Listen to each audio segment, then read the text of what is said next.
కృప మీ అందరికీ తోడై ఉండును గాక.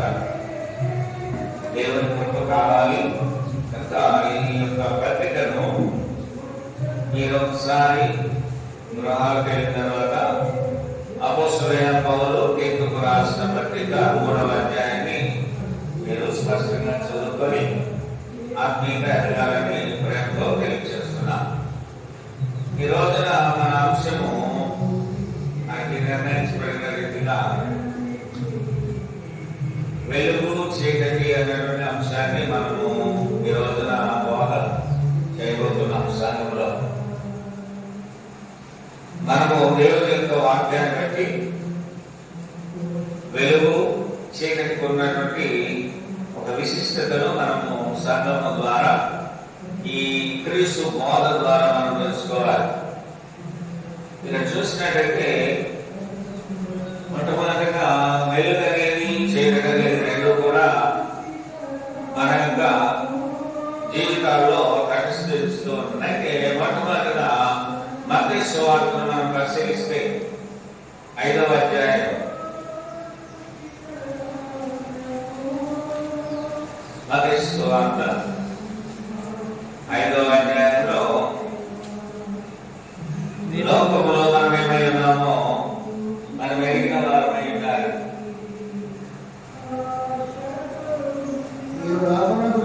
5వ అధ్యాయము 14వ వచనం, మీరు లోకమునకు వెలుగై ఉన్నారు. మీరు లోకంలో ఏమై ఉన్నారట?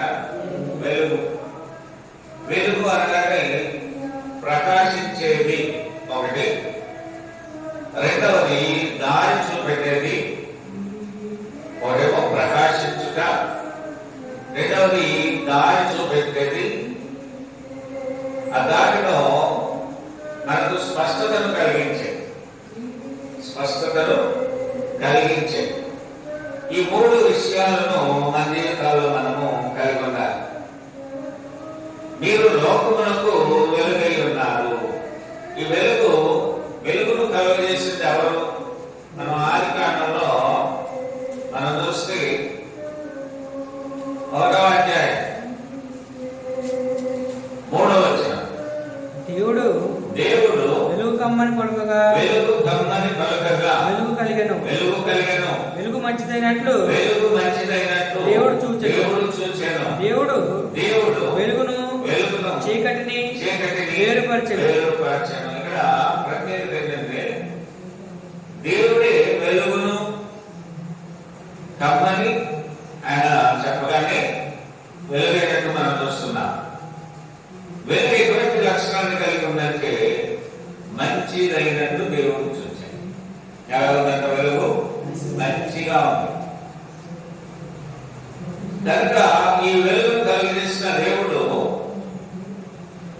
ఈ యొక్క వెలుగును చీకటిని రెండు కూడా వేరు చేశాడు. 4వ వచనంలో చూస్తే వెలుగు మంచిదైనట్టు దేవుడు చూచాను, దేవుడు వెలుగును చీకటిని వేరుపరచెను. అంటే ఎందుకు అలా వేరు చేశాడంటే దాని యొక్క గుణలక్షణం వేరు, దీని యొక్క గుణలక్షణము వేరైతే దేవుని బిడ్డలుగా మనం రక్షణ పొందినటువంటి మనకు ఒక ప్రత్యేకమైన లక్షణాలు ఉంటాయి. మనము దేవుని వద్దకు రావడమే కాకుండా అనేకులకు దేవుని వద్దకు నడిపించే వారుగా ఉండాలి. మనలో వెలుగు సంబంధమైన క్రియలు కనిపించాలి. అలాగే మనల్ని దేంతో పోల్చాడంటే మీరు లోకమునకు వెలుగై ఉన్నారు. దేవుడి బిడ్డలు అనబడేవారు దేవుని యొక్క వాక్యము చెప్పినట్టు మీరు లోకంలో ఎలా ఉండాలంటే వెలుగై ఉన్నారు. అంటే వెలుగు ఏం తెలియజేస్తుంది? ఒకటి స్పష్టతను కలిగజేస్తుంది, రెండవది మార్గాన్ని చూపెడతారు, మూడవది చక్కటి వెలుగును కలిగి ఉంటుంది. నీరు నాలో మనందరిలో కూడా వెలుగును మనం కలిగి ఉండాలి. వెలుగంటే మంచి క్రియలను కలిగి ఉండాలి. ఇప్పుడు ఒక దీపాన్ని వెలిగించినప్పుడు అది ఏ స్థలంలో ఉంచబడుతుంది? బయట స్థలంలో ఉంచబడుతుంది. అలాగే దేవుని పిల్లలమైన మనము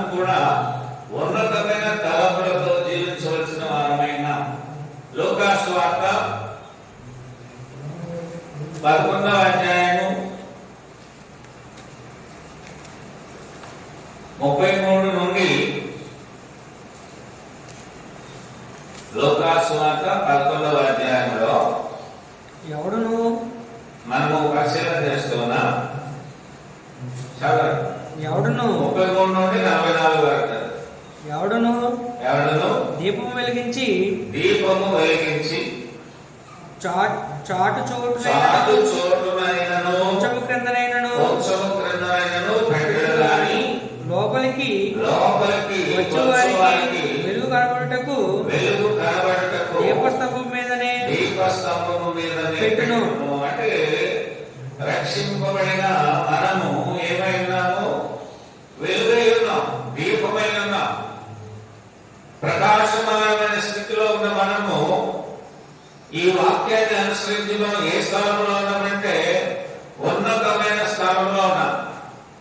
దాన్ని ఇక్కడ కలిసి వెలుగు కనబడటకు దీపస్తంభము మీదనే పెట్టును. ఎక్కడ పెట్టబడుతుంది? దీపస్తంభము. దేవుని బిడ్డలారా, మనం కూడా దీపస్తంభము మీద పెట్టబడినటువంటి వారము. అంటే ఉన్నతమైన స్థలంలో మనకి దేవుని బిడ్డలకు మంచి గుణ లక్షణాలు కలిగి ఉంటారు. ఈ లక్షణాలు లేకపోతే మనం అందరికీ వెలుగును పంచలేము. మనలో చీకటి తప్ప వెలుగుండే అవకాశము లేదైతే ఇక్కడ 34వ వచనంలో నీ దేహమునకు దీపము, నీ యొక్క దీపం ఏంటి? ఇక్కడ 11:34లో చూస్తే నీ దేహమునకు దీపము నీ కన్ను. కన్ను బాగుండాలి. జ్ఞానేంద్రియములు అనబడే వాటిలో ఈ కన్ను ఒకటి ప్రత్యేకమైనది. చూడండి, అనేకులు కళ్ళు లేక అందులుగా జీవిస్తుంటారు. వారికి ఏం తెలియదు? వెలుగేటో తెలియదు. వారి జీవితాంతము కూడా చీకటిలోనే బ్రతుకుతూ ఉంటారు. అయితే ఈ జ్ఞానేంద్రియములు మనం కాపాడుకోవాల్సిన బాధ్యత మన మీద ఉంది. ఎందుకంటే మనల్ని దేంతో పోల్చాడంటే వెలుగుతో పోల్చాడు. అందుకే దేహమునకు దీపము నీ కన్నే కనుక నీ కన్ను తేగగా ఉంటే నీ దేహమంతయు వెలుగుమయమై ఉన్నను. మనము వెలుగుమయముతో నింపబడి ఉండాలి. మన దేహాలు దేవుడికి సమర్పించినవి. ఈ దేవుడికి సమర్పించిన ఈ శరీరంలో వెలుగు తప్ప చీకటి ఉండే అవకాశము లేదు, ఉండకూడదు. ఎందుకు ఈ విషయాలు మనం ఆలోచన చేయాలంటే లోకంలో ఏముందంటే పాపం ఉంది. అనేకులలో పాపం ఉంది. రోమపత్రికలో మనం చూస్తే 3వ అధ్యాయంలో 11 నుండి కింది భాగంలో మనం గమనిస్తే వాక్యంలో మనిషి యొక్క స్థితిగతులు ఆ రీతిగా ఉంది కనుక సంఘములో ఉన్న మనము జాగ్రత్తగా ఉండాలి. ఎందుకంటే లోకము దేంతో నింపబడింది? పాపముతో. రోగులకు రాసిన పత్రిక 3వ అధ్యాయము 11 నుండి నీతిమంతుడు లేడు, ఒక్కడును లేడు, గ్రహించువాడు ఎవడనూ లేడు, దేవుని వెదకువాడు ఎవడనూ లేడు. అందరూను త్రోవ తప్పి ఏకముగా పనికిమాలిన వారైరి. మేలు చేయవాడు లేడు, ఒక్కడైనను లేడు. వారి గొంతుక తెరచిన సమాధి. తమ నాలుకతో మోసము చేయుదురు. వారి పెదవుల కింద సర్పవిషం ఉన్నది. వారి నోటి నిండా శపించుటయు పగయు ఉన్నవి. రక్తము చిందించుటకు వారి పాదములు పరిగెత్తుచున్నవి. నాశనమును కష్టమును వారి మార్గములో ఉన్నవి. శాంతి మార్గము వారు ఎరగరు. వారి కన్నులు ఎదుట దేవుని భయం లేదు.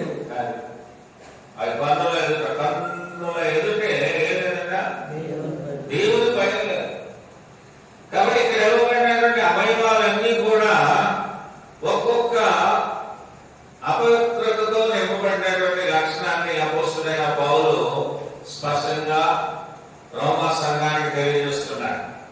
ఎందుకు ఈ రీతికంటే కాపాడుకోవడం లేదు. దేవుడిని మీరు మనము సంఘంలో ఉన్న కనుక ఈ యొక్క శరీరంలో దేవుడిని మహిమపరచాలి. మహిమపరచవలసిన మనమే ఈ వీటితో నింపబడి ఉన్నామేమో ఒకసారి ఆలోచన చేయాలి. ఇక్కడ అనేకమైన పాపాలు ఆ భాగాల్లో కనిపిస్తూ ఉంది. ఇటువంటి గుణ లక్షణాలు కలిగి ఉంటే మనము సాధారణ సంబంధాలు మొత్తమే తప్ప దేవుని సంబంధాలను కాలేదు. చూడండి, నీ దేహము 11 నీ దేహమును చీకటి మయమై ఉండను.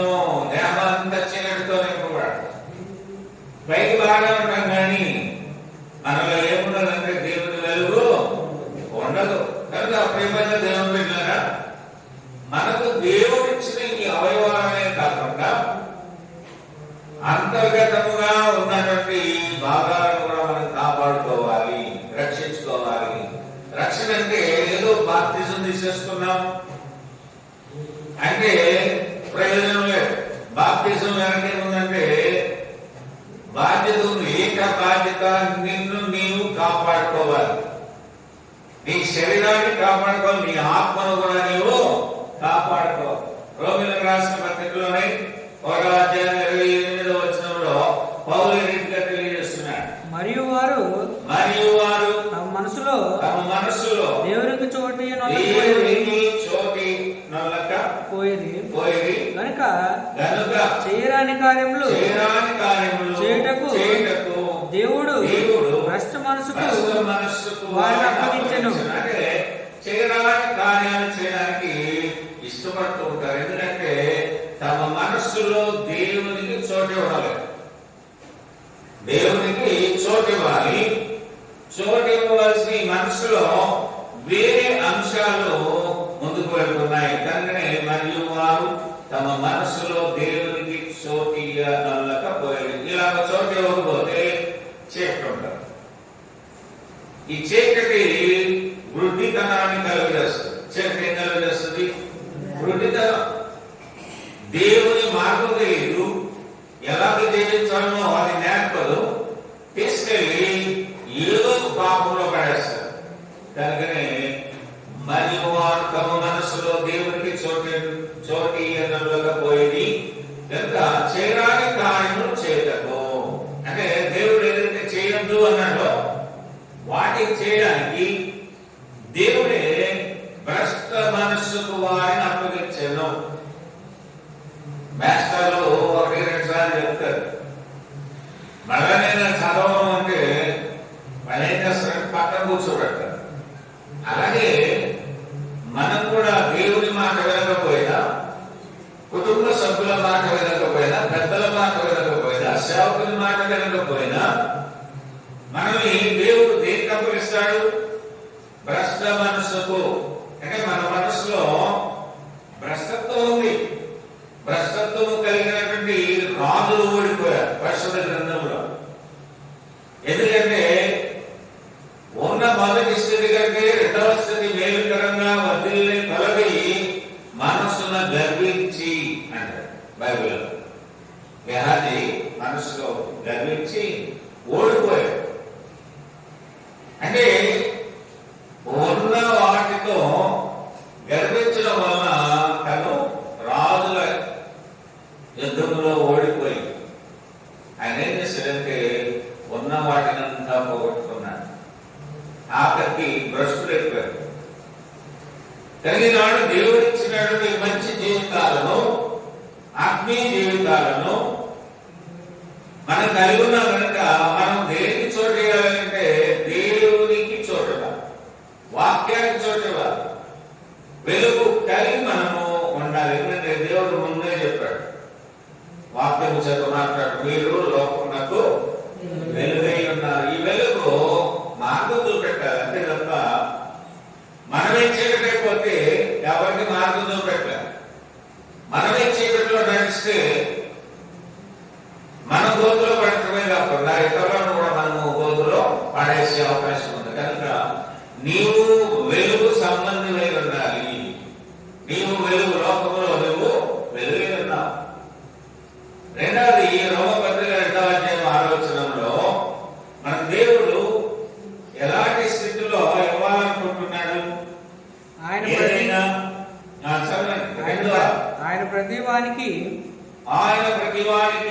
వాని వాని క్రియలు చొప్పున ప్రతిఫలం ఇచ్చును. ప్రతిఫలము ఇచ్చును. ఫలాలు కావాలని ఆశిస్తున్నారు సంఘంలో ఉండే సభ్యులందరూ.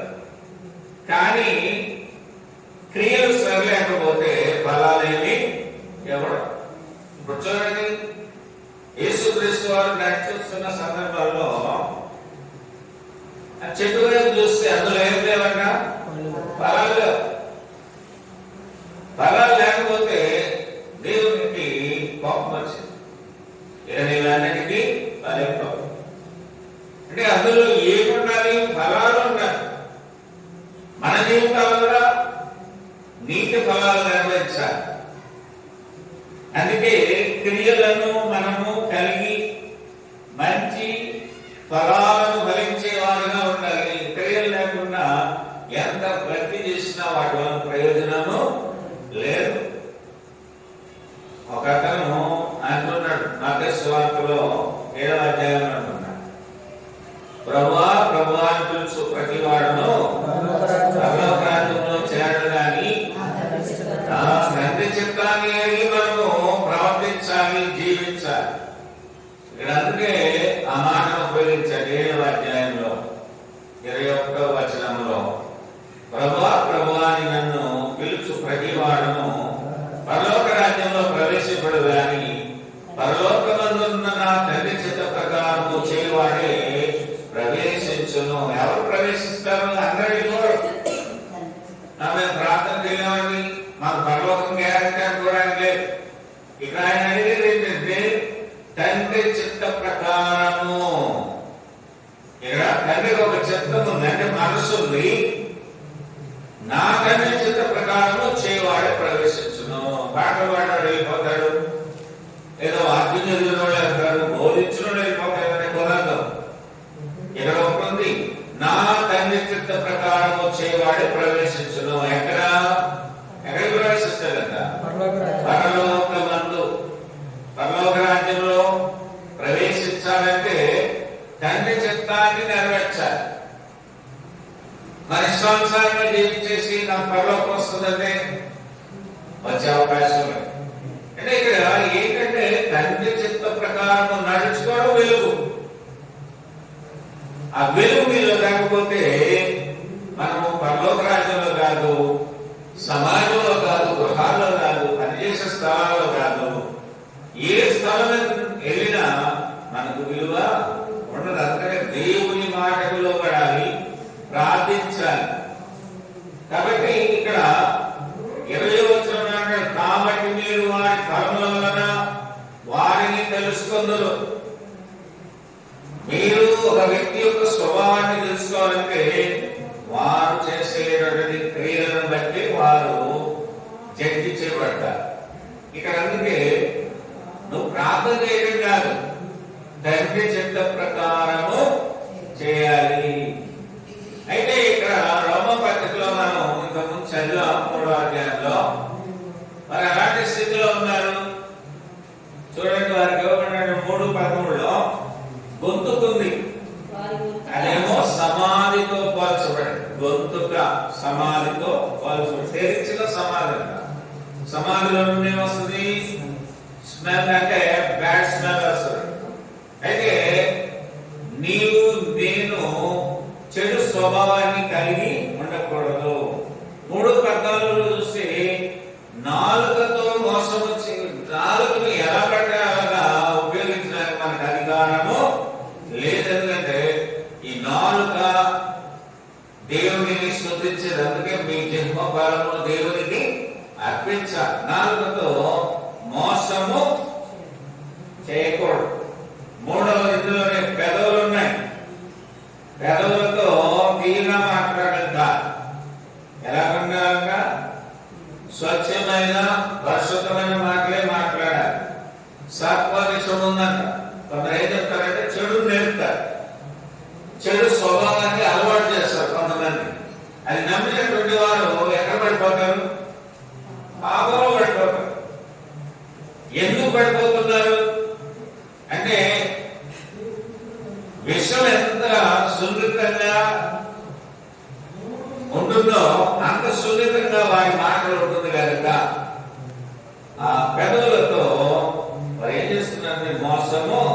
చేస్తున్నారు. పెదవుల క్రింద సర్ప విషం ఉందంట, పైకి ఈ నాలుగు ఉంది, దాని క్రిందేమో ఏముందట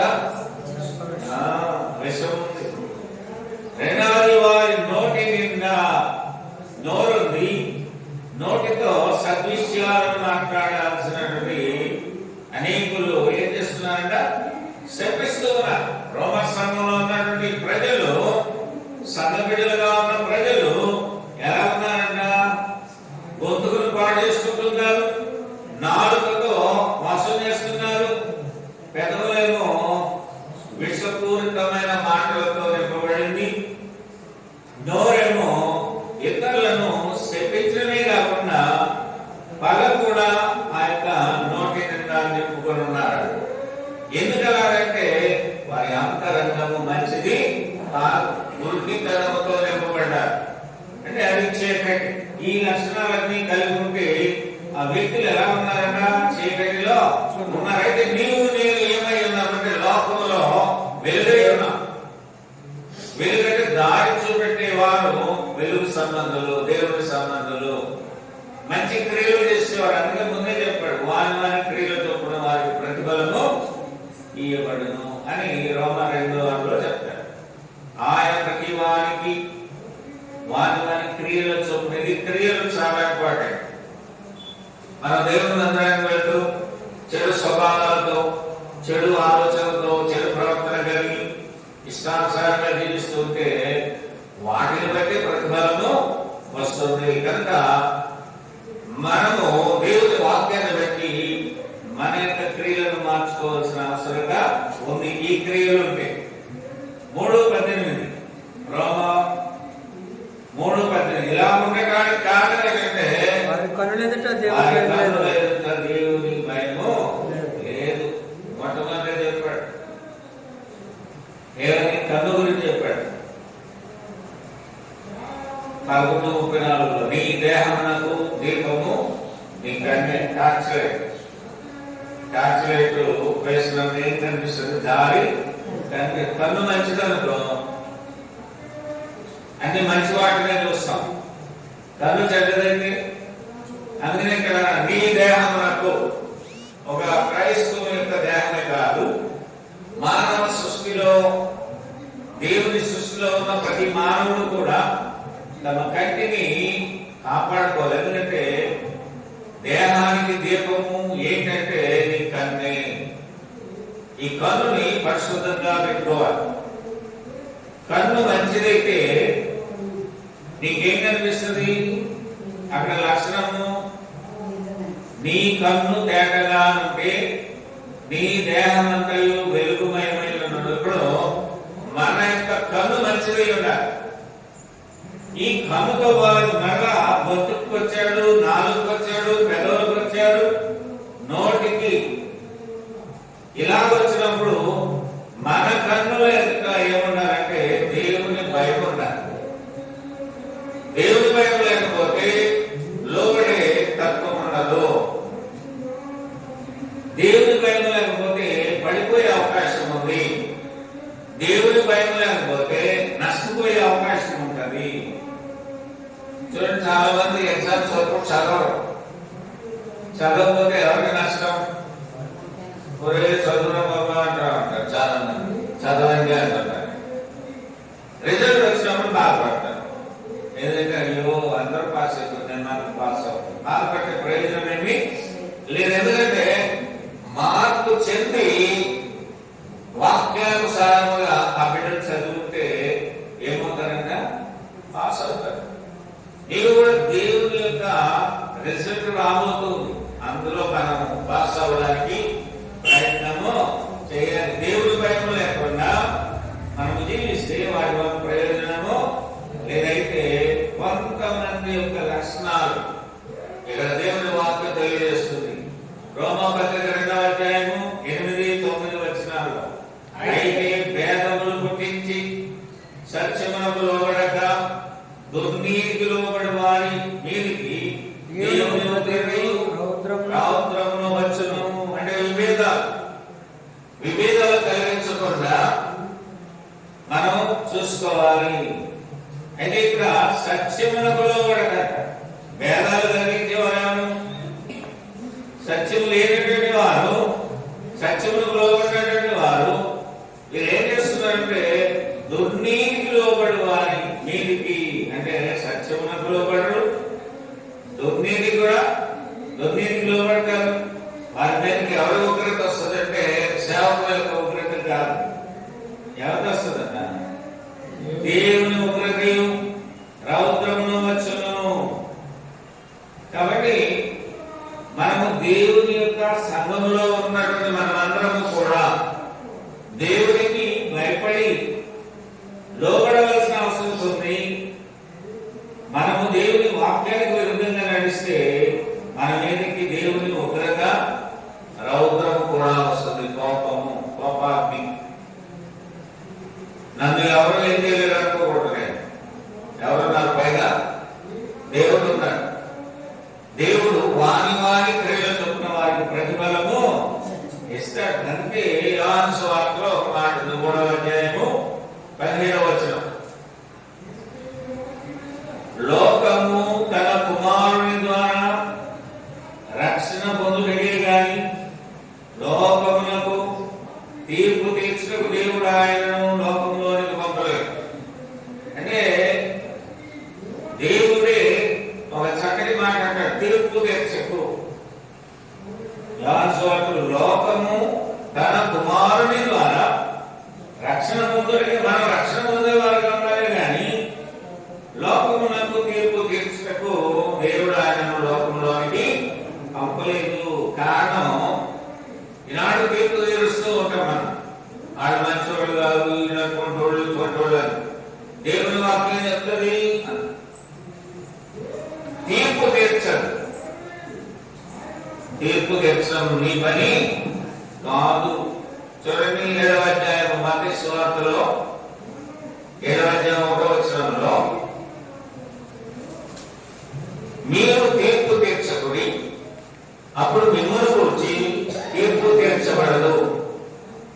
మీరు తీర్పు చొప్పుననే మిమ్మల్ని గురించి తీర్పు తీర్చబడను. అంటే మనము అనేకులను వీడు మంచోడు కాదు, వీడు మంచోడు కాదు, ఆడ మంచిది కాదు అంటాం. అది మంచి విధానం కాదు. దేవుని బిడ్డలకు ఎవరి గుణ లక్షణాలు, ఎవరి స్వభావం వారికి ఉంటుంది. అయితే దేవుడు అంటాడు, తీర్పు తీర్చడం నీ పని కాదు. 7వ అధ్యాయం 1వ వచనంలో, మీరు తీర్పు తీర్చకూడదు. ఎందుకంటే మనలో కూడా ఏముందంటే దోషాలు ఉన్నాయి. గతంలో పాపముతో నింపబడిన మనమే నేనేమయ్యామంటే క్రీస్తు రక్తము చేత కడగబడి మనల్ని కొనినటువంటి ఆ దేవుని సంఘములో మనం ఏమైందన్నట్టు పరిశుద్ధులమై ఉన్నాం.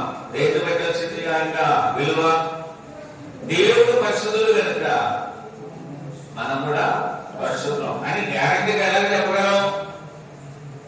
అమ్మా మీరందరూ మంచివాళ్ళైనా మళ్ళీ మంచిదన నువ్వు ఎలా చెప్తావు?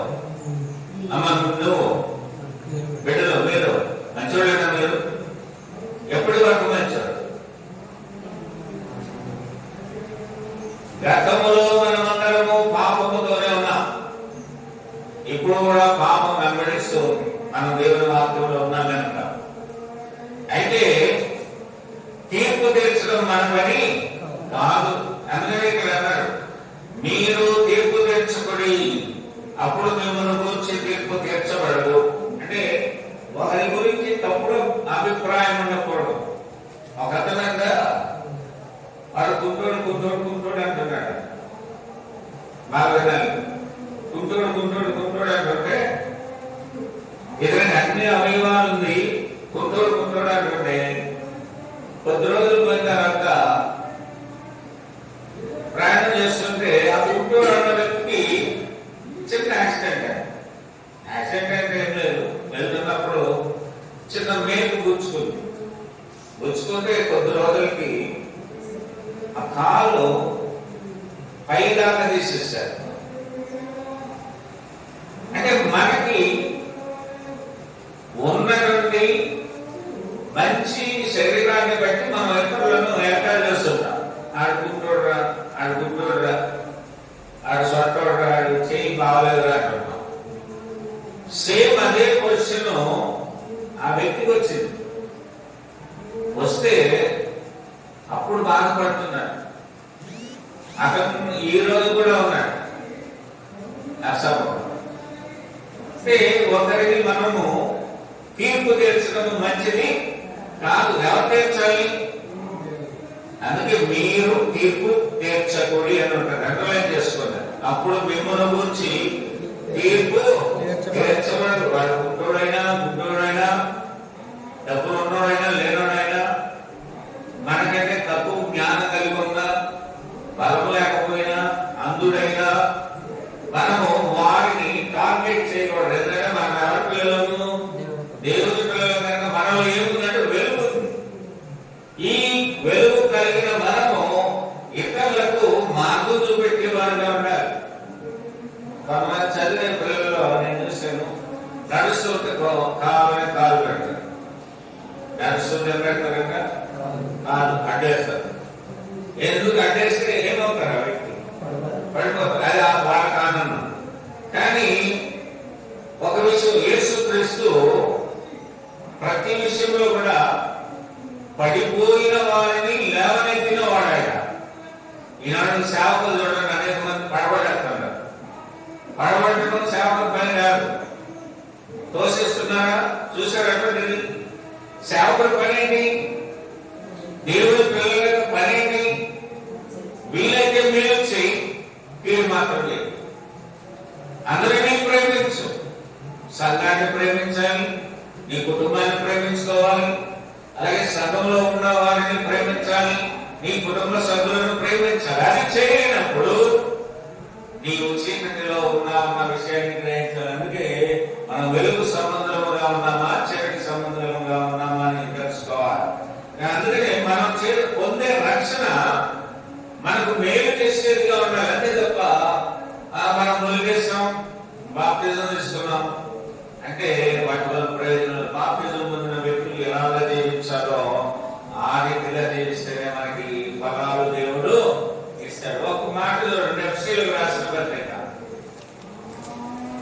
మనము చీకటి సంబంధమైనవి ఇవి ఉంటాయి, వెలుగు సంబంధమైనవి ఇవేవి కూడా ఉండవు. ఎఫ్సీ 4:31లో దీన్ని ఏం చేయమన్నాడంటే విసర్జించమని అపోస్తలుడైన పౌలు చెప్తున్నాడు. సమస్తమైన ద్వేషము, కోపము, క్రోధము, అల్లరి, దూషణ, సకలమైన దుష్టత్వము విసర్జించండి. రక్షింపబడిన మనము వాక్యాన్ని విన్నాము, విశ్వసించాం, తెలుసును ఒప్పుకున్నాం, మారుమనసు కలిగి ఉన్నాం, ముంచబడినటువంటి బాప్తిజం తీసుకున్నాం. ఇవన్నీ కూడా విసర్జించాలి. ఇవి ఉంటే చీకటిలో ఉన్నట్టే మనము. అందుకనే ద్వేషం ఉండకూడదు, కోపం ఉండకూడదు. సంఘానికి చెప్తున్నాడు, ఎఫ్సీ సంఘానికి. ఈ రోజు మన యొక్క గ్రామంలో ఉన్న ఈ క్రీస్తు సంఘంలో ఉన్న సభ్యులందరికీ కూడా దేవుడు చెప్తున్న మాట ఏంటంటే ద్వేషము విసర్జించండి, కోపము విసర్జించండి, క్రోధము విసర్జించండి, అల్లరి విసర్జించండి, దూషణ, సకల విధమైన దుష్టత్వం. మీరు అంటాడు. మీరంటే పరిశుద్ధులు. ఎవరా పరిశుద్ధులు? క్రీస్తు శరీరములో అంటుకట్టబడిన వారు వీటిని విసర్జించాలి. ఇది విసర్జించకుండా వీటితో మన యొక్క జీవితాలు కొనసాగిస్తే మనము చీకటిలో ఉన్నామన్నమాట. చీకటిలో ఉండేవాడికి అసలైన రోడ్డు తెలియదు. అర్థమవుతుందా? చీకటిలో నడిచేవాడికి చీకటి కనిపిస్తుంది. వెలుగు వారి జీవితాల్లో ఉండవు కనుక దేవుని వాక్యం మాట్లాడే విషయం ఏంటంటే సంఘంలో ఉన్న సభ్యులను బట్టి వీటన్నిటిని ఏం చేయాలంట? దాచుకోండి అంటే పోగు చేసుకోండి అనలేదు. ఇవన్నీ పాపాలే. ఒకరిని ద్వేషించడం, ఒకరి మీద కోపపడటం, క్రోధము కలిగి ఉండటం, అల్లరి చిల్లరగా జీవించడం, అలచలగా జీవించడం, దూషించడం, నిన్ను వలె నీ పొరుగు వారిని ప్రేమించాలి. అట్లీస్ట్ పిల్లలైనా కూడా దూషించుకోవడం. పొరుగుతో ఎలా ఉండాలి? మంచిగా ఉండాలి. కుటుంబ సభ్యులతో మంచిగా ఉండాలి. మీ బంధువులతో మంచిగా ఉండాలి. అందుకే సకలమైన దుష్టత్వము మీరు విసర్జించండి. ఇవన్నీ దుష్టత్వానికి సంబంధించి. ఎప్పుడైతే మనలో దుష్టత్వం ఉందో మనలో ఏమున్నట్టంటే చీకటి. చూడండి, ఆదికాండంలోనే 1, 3, 4 వచనాల్లో వాటి రెండింటిని కూడా విడగొట్టేశారు. చెడు వేరు, మంచి వేరు, వెలుగు వేరు, చీకటి వేరు, రాత్రి వేరు, పగలు వేరు. ఎందుకు వీటిని విడగొట్టాడు దేవుడు అంటే ఈ వెలుగులో మంచి ఉంది కనుక. అక్కడ ఆదికాండం ఈ వచనంలో చదివితే అది మంచి జరిగినట్టు దేవుడు చూచాడు. ఒకసారి చదవండి.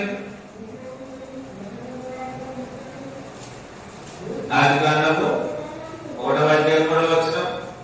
దేవుడు వెలుగు కమ్మని పలకగా వెలుగు కలిగెను. వెలుగు మంచిదైనట్టు దేవుడు చూచెను. ఇక్కడ వెలుగుతున్నటువంటి అంటే క్యారెక్టర్ ని దేవుడు తెలియజేస్తుంది. మంచిది. మనం కూడా ఈ విషయాలన్నీ వదిలిపెడితే మనం కూడా మంచిగా జీవిస్తాం. వీటితో మన హృదయాలు అంటే మన యొక్క అంతరంగ హృదయము భౌతికమైన జీవితాల్లో ఇవి ఉంటే మనం నష్టపోయే ప్రమాదము. అందుకే వీటిని ఏం చేయమన్నాడు పౌలు? చూడండి, మీరు విసర్జించుడి. మనకు కూడా విసర్జక అవయవాలు ఉంటాయి. ఉంటుంది లేదమ్మా? నవరంధ్రాలు ఉండే ఏమొస్తుంది మనకి? చెడు పదార్థాలు బయటకు వచ్చేస్తాయి. ఆ చెడు పదార్థాలు రాలేదనుకో ఎక్కడికి వెళ్తాం? మనం హాస్పిటల్కి వెళ్ళాలి. ఎందుకంటే ఆ యొక్క చెడు అంతా ఉండటం వలన మన శరీరానికి ప్రమాదం వచ్చే అవకాశం ఉంది. లోనున్న భాగాలు చెడిపోయే ప్రమాదం ఉంది కనుక ఈ విసర్జక అవయవాలు ఎంతగానో ఉపయోగపడుతుంది. వాటి ద్వారా చెడు పదార్థాలన్నీ కూడా బయటకు వచ్చేస్తాయి. అందుకని పౌలు సంఘానికి చెప్తూ వీటన్నింటినీ ఏం చెప్తున్నాడు? దాచుకోండి, పోగు చేసుకోండి, దేవుని దగ్గరకు రండి అంటే ఏం చెప్తున్నాడు? మీరు విసర్జించుడి అంటే విడిచిపెట్టాలి, బయటకి వాటిని త్రోసివేయాలి అంటున్నాడు. అయితే ఫిలిప్పీయులకు రాసిన పత్రికలో పౌలు చెప్పిన మాట 2వ అధ్యాయం 7, 8 వచనాల్లో యేసుక్రీస్తు మనకు మాదిరి కనుక మనుషుల పోలికగా పుట్టి దాసుని స్వరూపమును ధరించుకొని తను తానే వ్యక్తునిగా చేసుకుని మరియు ఆయన ఆకారమందు మనుషుడిగా కనబడి మరణం పొందినంతగా అనగా శిలువ మరణం పొందినంతగా విధేయత చూపిన వాడే తను తాను తగ్గించుకొనను. తగ్గింపు ఉండాలి. సంఘంలో ఉన్న మనందరికి కూడా ఉండవలసిన లక్షణాలు ఏంటంటే విధేయత వేరు, అవిధేయత వేరు. తగ్గించుకోవడం వేరు, రెచ్చిపోవడం వేరు. కాబట్టి మనకి ఎవరు చెప్పడం? మనం అందరము చదువుకున్న వారు. ఎవరు స్పెషల్ గా వచ్చి గ్రామంలో మనకి ఎవరు చెప్పడం? మనతో మాట్లాడుతున్నది ఎవరు? దేవుడే. ప్రమాదం ఉంది మనకి. మన పక్కనే ఏముంది? చేయడం వెలుగు. మీరు లోకంలోకి ఎంతైనారు? ఎవరు కాపాడేవారు? దేవుడే కాపాడతారు.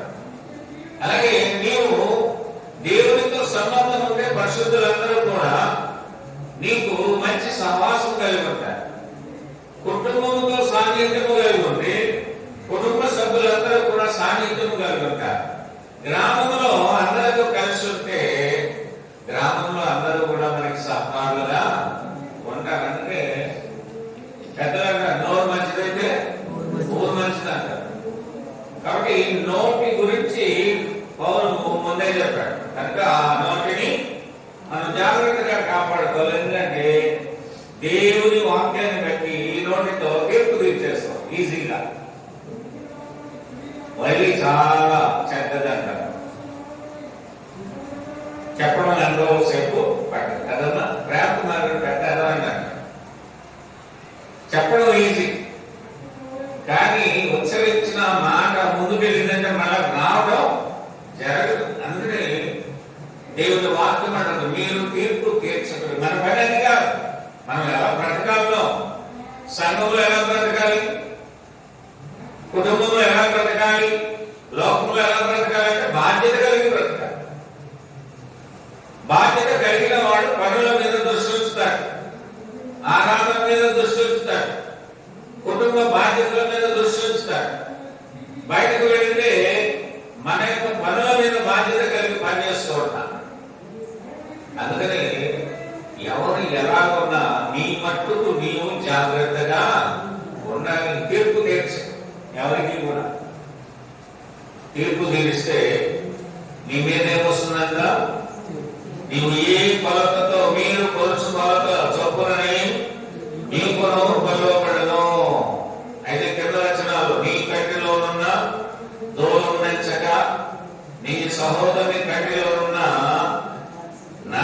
నలుసును చూచుటయేలా, నీ కంటిలో దూరం ఉండగా నీవు సహోదరుని చూచి నీ కంటిలోనున్న నలుసును వచ్చి మాట్లాడటం మంచిది కాదు. మనం కూడా చదివేటప్పుడు ఒక పద్యం గుర్తొస్తుంది, డబ్బు లేని వారు కండోపదన్నబ్బు దుర్విజనులకల్లా. దాన్నే కోడ్ చేశాడు ఎక్కడ, రోమపత్రికలో ఎప్పుడో చెప్పేశాడు. ఈ పద్యాలన్నీ ఏర్పరిచాడు. ఎందుకు ఈ గుణ లక్షణాలన్నీ రోమపత్రిక 3వ అధ్యాయంలో 11వ వచనం నుండి 2కి 18 వచనాల వరకు చూస్తే మెయిన్ ప్రాబ్లం ఏంటంటే దేవుని భయం లేదు. ఏ భయం లేదమ్మా? 18వ వచనం చదవండి, రోమపత్రిక 3:18. వారి కన్నుల ఎదుట అది అంటే దేవుని భయం ఉండాలి. మళ్ళా అదే కన్ను గురించి మళ్ళా ముందే చెప్పాడు లేదా? ఏమంటున్నాడు? ఈ దేహమునకు వెలుగేంటి? కన్నే అని చెప్తున్నాడు. కనుక దేవుని బిడ్డలారా, మన శరీరంలో ఉన్నటువంటి అవయవాలన్నింటినీ కూడా కాపాడుకోవాలి. అలాగే అంతర్గతముగా ఉన్నటువంటి మనస్సును గాని, ఆలోచనలను గాని, హృదయమును గాని, అంటే అంతర్గతంగా ఇవి కనిపించవు. పైకి ఏమంటే బాగున్నానండి, బాగున్నానండి అంటే పైకి ఒకలా ఉంటాం. అంతర్గతము ఎలా ఉంటుందంటే దానికి విరుద్ధంగా ఉంటుంది. పలకరించే వాళ్ళందరూ మంచివాళ్ళేనా? మనతో మాట్లాడే వాళ్ళందరూ మంచివాళ్ళేనా? వాళ్ళందరూ ఎలా ఉంటుంది మనకైతే తెలియదు. అయితే దేవుడు తెలియజేస్తున్న మాట ఏంటంటే వారి హృదయము దేవుడి ఎలా దూరముగా ఉంది. ఒకసారి ఆ మాట కూడా మనం చదువుతాం. మత్తయి సువార్త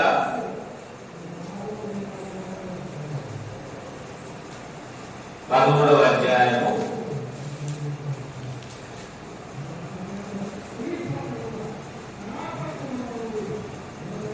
13-15 వచనాలు. ఇందు నిమిత్తము నేను ఉపమాన రీతిగా వారికి బోధించను. ఉపమానంగా ఎందుకు చెప్పాలైనా అసలు చెప్పండి. ఆ మొక్కలు కూలిపోయి టమాటా అన్నాడు, దేంతో పోలుస్తున్నాడు? దేంతో పోల్చాడు? ఆ అబ్బాయి మొక్కని దేంతో పోల్చాడు?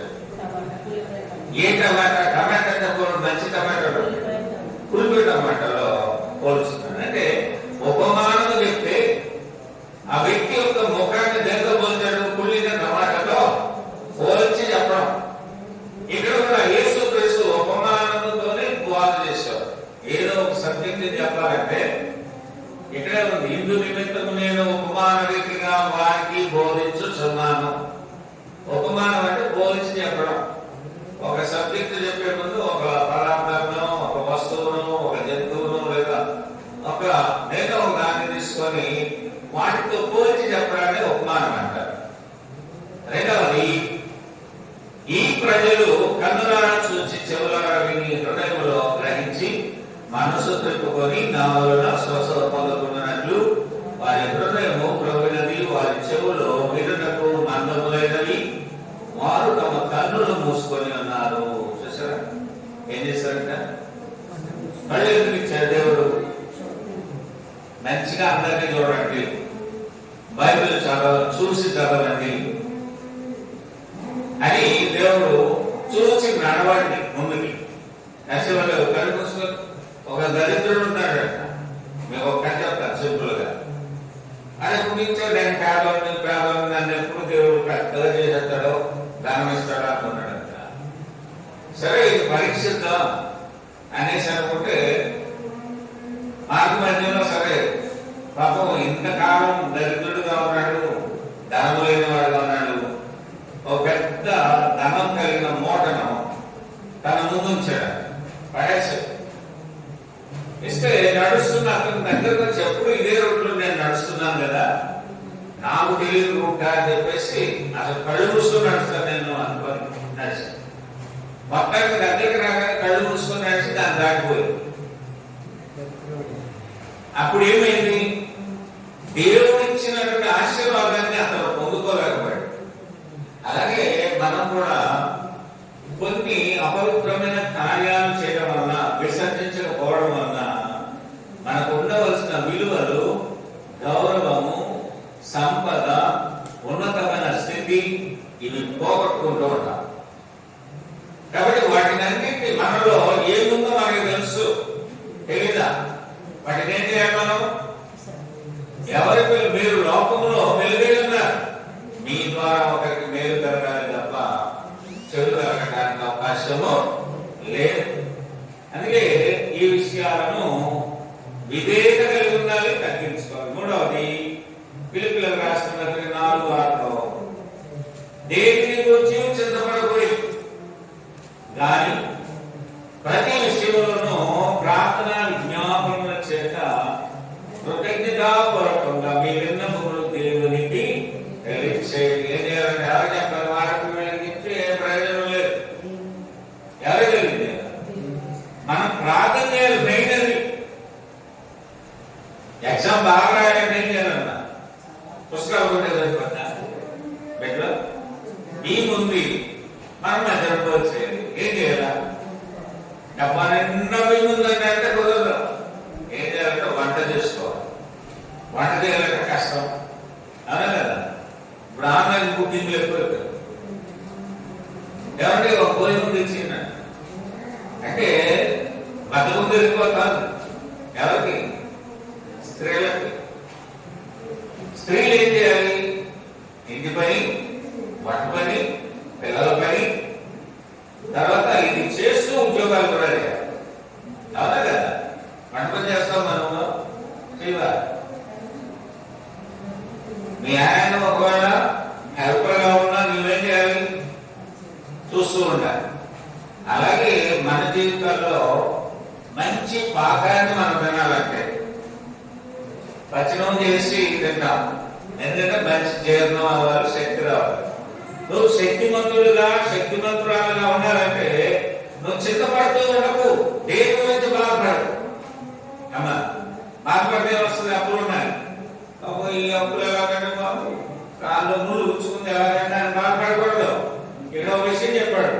కానీ పిలుపులకు రాసిన పత్రిక 4:6 ప్రతి విషయంలోనూ ప్రతి మానవునికి ముందంటే కష్టం ఉంది, లోటుపాట్లు ఉన్నాయి, పాపాలు ఉన్నాయి. అందరూ పాపము చేసి దేవుడు అనుగ్రహించిన మహిమను పొందలేకుండా ఉన్నారు. ఇప్పుడు చేయాల్సిన పని ఏంటి? చింతపడుతూ ఉంటే చింతపడు కూడా రాదు. నాకన్నా చాలా మంది దుఃఖిస్తూ ఉంటారు. వాటి వల్ల మన సంతోషము పోతుంది. కనుకనే ప్రతి విషయంలోనూ ఏం చేయాలని చెప్తున్నాడు పౌలు? ఫిలిప్పీ 4:6 చదవండి అందరూ కూడా కలిసి. ఈ సరస్సులో దేనిని గూర్చి చింతపడకూడదు కానీ ప్రతి విషయంలోనూ ప్రార్థన విజ్ఞాపనల చేత కృతజ్ఞతాపూర్వకంగా మీ విన్నపములు దేవునికి తెలియజేయండి. సంఘంలో ఉన్న మనము కొన్ని విషయాలు మర్చిపోతాం. ఏది చేయాలో అది తెలియదు. ప్రార్థన చెయ్యం, చింతపడుతూ ఉంటాం. అయితే ఎవరు ఏది మనల్ని అన్నా చింతపడకూడదు. ఎవరికి తెలియజేయాలి? మన చింత యావత్తు ఎవరి మీద వేయాలి? దేవుని మీద వేయాలి. కనుక పౌలుదే చెప్తున్నారు, దేనిని గురించి చింతపడకుడి. అప్పుల గురించి చింతపడేవారు ఉంటారు, అనారోగ్య పరిస్థితుల గురించి చింతపడేవారు ఉంటారు, అలాగే కుటుంబ సమస్యల గురించి చింతపడేవారు ఉంటారు. వీటిలో ఆలోచన కలిగి తప్పుడు నిర్ణయాలు తీసుకునేవారు కూడా ఉన్నారు. చేయాల్సింది చేయట్లేదు. ఏం చేయాలని చెప్తారు పౌలు? ప్రతి విషయంలోనూ ప్రార్థన విజ్ఞాపన చేత కృతజ్ఞతాపూర్వకంగా కృతజ్ఞత ఉండాలి దేవుని మీద. మీ విన్నపములు అంటే మీ మనవులు, మీ ప్రార్థన ఎవరికి తెలియజేయాలి? దేవునికి తెలియచేయండి. దేవుని పిల్లలు, అప్పుడు మీరు లోకములో వెలుగై ఉంటారు. ఒకరి మార్గాన్ని చూపెట్టాలి, ఒకరికి గోతులో పడేయకూడదు. ఉంది కదా, తప్పిపోయిన కుమారుడు గురించి ఒక పాట ఉంటుంది. మార్గము చూపుము ఇంటికి నా తండ్రి ఇంటికి, మాధుర్య ప్రేమ ప్రపంచము చూపించు కంటికి. ఏం చూపెట్టాలి? ఏం పెట్టమని అడుగుతున్నాడు? మాధుర్యమైన ప్రపంచము ఉంది, ఇందులో మార్గం ఉంది. మార్గము చూపుము ఎవరింటికంట? పక్కింటి కాదు, ఇరుగోడి ఇంటికి కాదు, తండ్రి ఇంటికి. అందుకని తండ్రి చిత్తాన్ని నెరవేర్చేవాడుగా మనము ఉండాలి, కృతజ్ఞత కలిగి ఉండాలి. చివరిగా ఒక మాట చెప్పి ముగించుకుందాం. రుచిగలదిగా ఉండాలి మన జీవితాలు.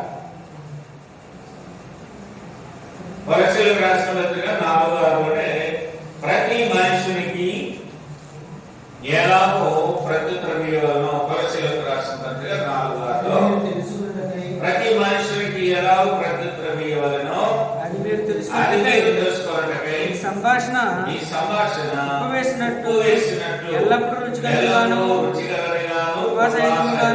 ఉండాలి అని పౌలు చెప్తున్నాడు. ఈనాడు మీ అందరిలో కూడా, నాలో గాని రుచి కలిగినటువంటి ప్రత్యుత్తరాలు లేకపోతే మనలో ఏమున్నట్టంటే చీకటి ఉన్నట్టే. చీకటిలో ఉన్న వ్యక్తికి ఏం తెలియదంటే ఎలా మార్గం చూడాలో తెలియదు. ఎందుకంటే వృద్ధి తన నమ్మకంలో నింపబడి ఉంటాడు. కనుక చీకటి కళ్ళు మూసుకుంటే ఒకసారి మీరందరూ అమ్మ కళ్ళు నేను అనిపిస్తానా? ఎందుకంటే చీకటిలో ఉన్న వాడికి ఏం కనిపించదు, ఏమి కనిపించదు. అందుకనే అంటాడు ప్రతి మనిషికి ఎలా ప్రత్యుత్తరంలో అది మీరు తెలుసుకోవాలంటే ఈ సంభాషణ ఎలా ఉండాలి? రుచికరంగా ఉండాలి. ఉప్పు వేసినట్లు ఎల్లప్పుడూ రుచికరంగాను కృపాసహితముగాను ఉన్నది మాట బాగుండాలి. యేసుక్రీస్తు మాటలు బాగున్నాయి. యేసుక్రీస్తు బోధలో ఏముందంటే మంచి మాటలు ఉన్నాయి, మంచి అర్థం ఉంది. సంఘంలో బోధించే ప్రతి మాట, దేవుని పరిశుద్ధ గ్రంథంలోని మాటలన్నీ కూడా ఎలా ఉందంట? ఉప్పు వేసినట్టుంది, నెక్స్ట్ రుచి కలిగిందిగా ఉంది, కృపా సహితముగా ఉంది. అంటే దేవుడిని కృప కలిగిన దేవ అంట. ఏమంట? కృప కలిగిన దేవ, కృప కలిగిన వాడే. ఇప్పుడు మన ప్రతి బ్రతుకు మంది కాదు, దేవుడు ఇచ్చాడు కనుక, ఆయన కృప ఉంది కనుక మనం ఈ రోజున చక్కగా దేవుని వాక్యాన్ని వింటున్నాం. ఇటువంటి మంచి దేవుడిని కలిగిన మనము తోటి వారితో మాట్లాడేటప్పుడు అంటే ప్రతి మనుష్యునికి ఎలాగో ప్రత్యుత్తరం ఇవ్వాలనో అది తెలుసుకోవాలి.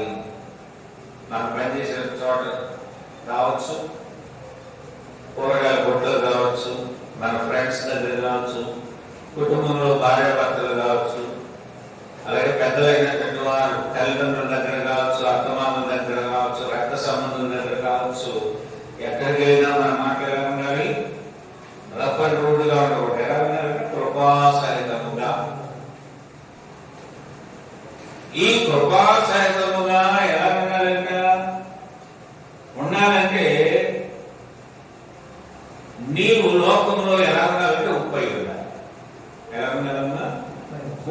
చేస్తుంది? రుచినిస్తుంది. వెలుగు ఏం చూపెడుతుంది? దారి చూపెడుతుంది. ఇప్పుడు దేంతో పోల్చాడు మనల్ని? వెలుగుతో పోల్చాడు. మన ఇంట్లో ఎవరైనా పాడైపోతుంటే మనం చూస్తూ ఉంటాం, హెచ్చరిస్తాం. అందులో ఐక్యత లేకపోతే మనం బాధపడుతూ ఉంటాం. అందుకే దేవుడు వాక్యం అంటే 133 మీరు ఎలా ఉండాలంట? ఐక్యతతో ఉండాలి. సహోదరుల ఐక్యత కలిగి ఉండట ఎంత మేలు, ఎంత మనోహరం అంటాడు. అంటే మేలుంది, మనోహరం ఉంది, కలిసి ఉండాలి. ఈనాడు అనేకులు దేవుని నుండి విడిపోవడానికి చూస్తున్నారు. అమ్మా, సంఘానికి దూరంగా వెళ్ళిపోవాలని చూస్తున్నారు. వాక్యం వద్దు మాకని దూరం అయిపోతున్నారు. సత్యం అక్కర్లేదు, మాకు మంచి బ్రతుకు అక్కర్లేదు అనుకుని దూరం అయిపోయేవారు చాలా మంది. అందుకే దేవునితో మాట్లాడే ప్రతి మాట, ఇంకోటి వారితో మాట్లాడే ప్రతి మాటలో సంభాషణ ఎలా ఉండాలంటే ఉప్పులాగా ఉండాలి, అందులో రుచి ఉండాలి, కృప కలిగిన మాటలే మాట్లాడాలి. యేసుక్రీస్తు అక్కడ కూడా ద్వేషించి మాట్లాడినట్లేదు ఉందా? కనుక దేవుని బిడ్డలకు ఎటువంటి మాటలు రావాలి? కృప కలిగిన మాటలే రావాలి. మనము ఏ విషయంలో కూడా విసుక్కోవడం చేయకూడదు. దేవుని బిడ్డలకు సంఘంలో ఏ రావద్దు? విసుగు రావద్దు. 2వ దశలోనికలకు రాసిన పత్రికలో 3వ అధ్యాయము 13వ వచనంలో సహోదరులకు సోదరులకు చెప్తున్న మాట ఏంటంటే, సహోదరులారా మీరైతే మేలు చేయడంలో విసుగవద్దు. విశ్వాసం నాకు ఏదైనా చేయాలంటే కదమ్మా. ఎవరిని నీళ్ళు ఏంటంటే మీరు దాగన్నాడు అంటారు. వెంటనే చెప్తుంది ఏమొస్తుంది? విశ్వం చెప్తుంది ఏంటంటే ఎన్నిసార్లు చెప్పాలని మీకు అన్నా. అంటే దేవుడు ఎన్నిసార్లు చెప్తున్నాడో నీవు వీటిని విసర్జించు అంటుంటే, అయినా దేవుడు వీటిలో ఉన్న వ్యక్తులను కూడా దేవుడు క్షమిస్తూనే ఉన్నాడు. 2వ దశలోనికలకు రాసిన పత్రిక 3వ అధ్యాయం 13వ వచనంలో సహోదరులారా మీరైతే మేలు చేయటంలో విసుగవద్దు. ఏం చేయటంలో విసుగవద్దు? కాబట్టి మొట్టమొదట ఇతరులకు చేయడం తర్వాత మొట్టమొదటి నీకు నీవు మేలు చేసుకోవాలి. నీకు నీవు మేలు చేసుకోవాలి. రెండవది ఇక చెప్పినట్టు నీ యొక్క కుటుంబంలో ఉన్న వారికి మేలు చేయాలి, సంఘంలో ఉన్న వారికి మేలు చేయాలి. బయట నీ స్నేహితులు, మిత్రులు, బంధువులు ఉన్నారు కనుక వారికి మనం ఏం చేయాలి? కీడు చేయకూడదు. నచ్చినా నచ్చకపోయినా మనం ఒకరికి తీర్పు ఇవ్వడం మంచిది కాదు. కనుక ఈ విషయాలను మనము ఒక చివరిగా ఒక మాట మనం చదువుకొని ముగించుకున్నాం. యేసుక్రీస్తు వారు ఏది చెప్పినా ఉపమానంగానే చెప్పాడు. కనుక మనము ఫలాలు లేని కొమ్మలుగా ఉన్నా, వెలుగు లేనటువంటి రీతిలో మనమున్నా, చక్కటి జీవిత విధానము శైలి మనకు లేకున్నా దేవుడు ఏం చేస్తాడో మనము వాక్యంలో చూద్దాం. మత్తయి సువార్త 13వ అధ్యాయము 31-32 వచనాలు. ఆయన వారి యొక్క వారితో చెప్పాను, ఉపమానం చెప్పాడు. పరలోక రాజ్యము ఒకడు తీసుకొని తన పొలములో విత్తిన ఆవగింజను పోలి ఉన్నది. అది విత్తనములన్నిటిలో చిన్నదే గాని పెరిగినప్పుడు కూర మొక్కలన్నిటిలో పెద్దదై ఆకాశ పక్షులు వచ్చి దాని కొమ్మల యందు నివసించినంత చెప్పారు. అంటే మనకి ఎదుటి వారు చాలా స్వల్పంగా, అల్పంగా, పరిమాణ వాళ్ళు కనిపించవచ్చు, కానీ అందరూ గొప్పవాడు. అమ్మా, అందరూ గొప్పవాడే కదా. ఆవగించ చిన్నదే,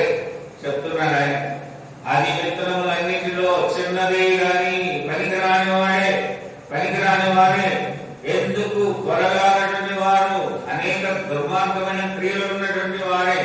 కానీ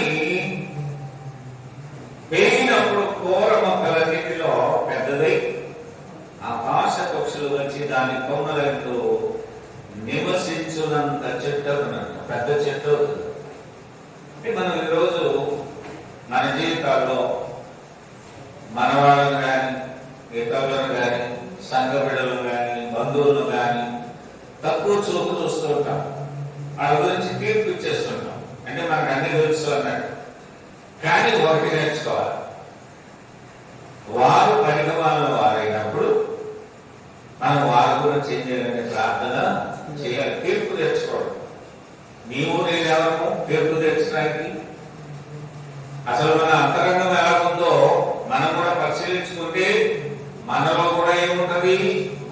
ద్వేషం ఉంటది, కోపం ఉంటది, క్రోధం ఉంటది, అల్లరి ఉంటది, దోషం ఉంటది, సకలమైన దుష్టత్వం ఉంటది.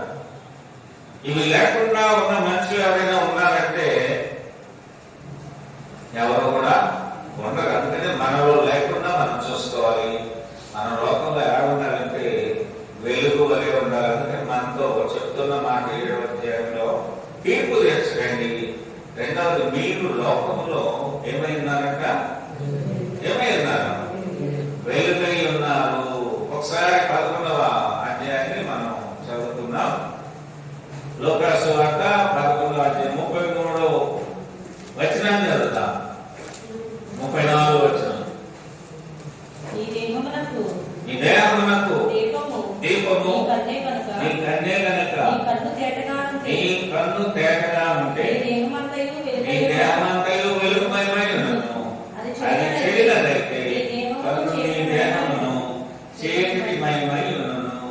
కనుక నీలో నుండి వెలుగు చీకటి ఉండకుండా ఏం చేసుకోవాలంట? చూసుకోవాలి. నాలో ఒక తప్పు ఉంటే దాన్ని ఏం చేయాలంటే తీసివేసుకోవాలి. ఎవరైతే తప్పుడు మార్గంలో ఉన్నారో, ఎవరైతే ఈ లక్షణాలు కలిగి ఉన్నారో వారి కొరకు మనము ప్రార్థన చేయాలి. కాబట్టి ఈ దేవుని వాక్యమైన సహోదరులు ఐక్యత కలిగి ఉండటం ఎంత మేలు, ఎంత మనోహరం. తోటి వాళ్ళతో మనం స్నేహం ఉంటాం. పనిచేసే స్థలాల్లో కావచ్చు, ప్రయాణాలు వెళ్ళేటప్పుడు అందరితో చక్కగా మనం ఎంతో ఆప్యాయతగా మాట్లాడుతున్నాం. ఏదైనా పండుగ జరిగితే చక్కగా పలకరింపులు ఉంటాయి. కానీ మన ఐక్యత సంఘంలో ఉండాలి. రెండవది కుటుంబంలో కూడా ఉండాలి. ఈ కుటుంబ ఐక్యతను గురించి నోవాహు స్పష్టంగా తెలియజేశాడు తన పనితనంలో. అంటే దేవుని మాటకు లోబడి అందరూ కూడా ఐక్యతగా ఏం చేస్తారంట? మన కోపం వస్తే ఏం చేస్తాం? ఆ ఇంటికి వెళ్ళాం, వాళ్ళతో మాట్లాడడం. అవునా కదా? ఎవరి మీద కోపం ఉంటే ఉమ్ము కూడా ఊసారు. ఊసేవాళ్ళు ఉన్నా వాళ్ళు చెడిపోతే బాగున్నాం, వాళ్ళు నాశనం అయిపోతే బాగున్నాం. నా వైపులోనే నేను చూశాను. అంటే ఇప్పుడు కాదు, గత 7-8 సంవత్సరాల క్రితం జరిగింది నా జీవితం. అందరూ మనవాళ్ళు అనుకున్నాను. మనవాళ్ళు ఏం చేశారు? ఉమ్మూసుకోవడం ఉన్నారు, మట్టి తీసి నమ్మించని వాళ్ళు ఉన్నారు. ఇప్పుడే కూడా చెడు చేసేవాడు ఉన్నారు. మన మీద మేలు చేస్తాం అందరికి. యేసుక్రీస్తు మేలు చేశాడు. మనం యేసుక్రీస్తు పక్షంగా ఏం చేస్తున్నాం? మేలు చేస్తున్నామా? ఒకరు మేలు చేశారు.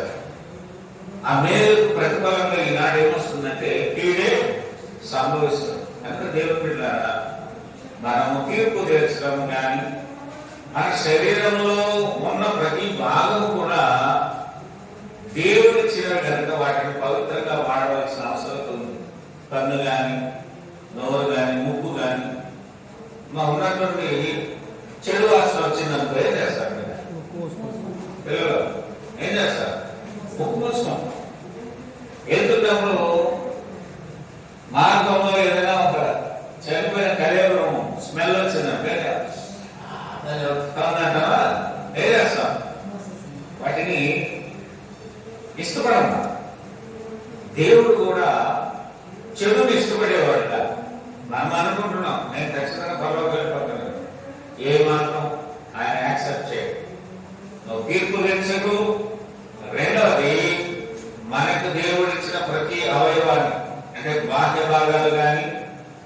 భాగాలు కానీ పరిశుద్ధంగా ఉండాలి. ఎందుకంటే మన దేవుడు పరిశుద్ధుడు కనుక మనం కూడా పరిశుద్ధత కలిగి ఉంటే వెలుగులో నడుస్తాం.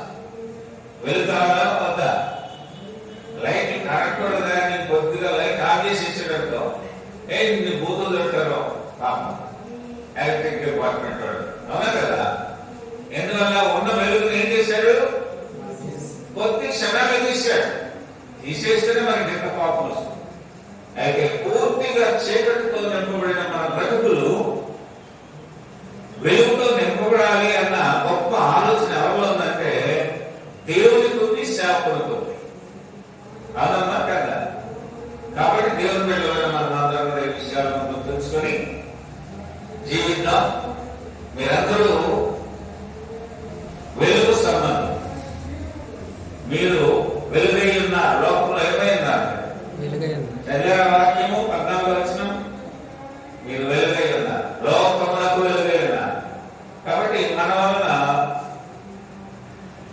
చీకటిని వెదజల్లకుండా, అందుకే డివైడ్ చేశాడు దేవుడు రెండింటిని, వెలుగును చీకటిని వేరు చేస్తే అందులో ఏది మంచిది అన్నాడు దేవుడు? వెలుగు. వెలుగు మాత్రమే మంచిది. నీవు మాత్రమే మంచిగా నడుచుకోవాలి, ఇతరుల గురించి అవసరం లేదు. నీ మట్టుకు నీవు జాగ్రత్తగా కాబట్టి వాక్యం బట్టి వెలుగు సంబంధులుగా మనం